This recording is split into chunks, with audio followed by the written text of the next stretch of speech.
Richard Niebuhr's book, Christ and Culture, is considered a classic. In it, he breaks down the relationship between the church and society, using 5 paradigms of how the church relates to society. His book is not proscriptive, but descriptive. He doesn't try to choose between them, but simply lays them out for us. Your job, as you see these, is to try to figure out which of these 5 views is your views, or is there a combination of the views that fits you? As you look at them, think about the way you believe that Christ relates to culture. Christ against culture. This is the view that the church and the world are incompatible with each other, and that the purpose of the church is to draw us out of the evil morass of culture and into Christ. Christ doesn't redeem culture. Christ is set always against culture. The Christ of culture. This is the opposite view. This is the idea that Christ is actually part of the culture, that he belongs in the middle of the culture, and that the church is the best expression of the culture they're in. Christians are considered exemplary citizens of the world, but they're not against the world. They're very much in the midst of it.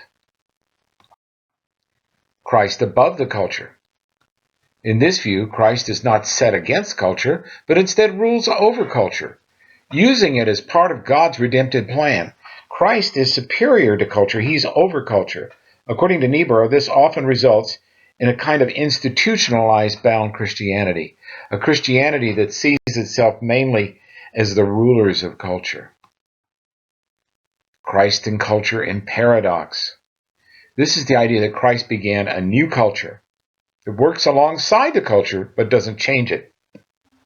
It's a second culture in the midst of culture. Instead, it redeems people from culture and leaves them in it. Christ transforming culture. Now, in this view, Christianity is involved in society, is transforming the culture around it into something moral and redemptive. The Spirit flows out of Christ and into the changing of all of society. The purpose of the church is to change the world into a more heavenly place, a paradise where justice reigns. Niebuhr doesn't choose between any of these views. Instead, he presents them to be descriptive. He leaves it to us to decide our view of what our culture, but our ministry depends upon our view of the culture. Are we to be changing society? Are we to be coping with society? Are we to be against society? These are decisions that we need to make when we're considering our personal theology of ministry.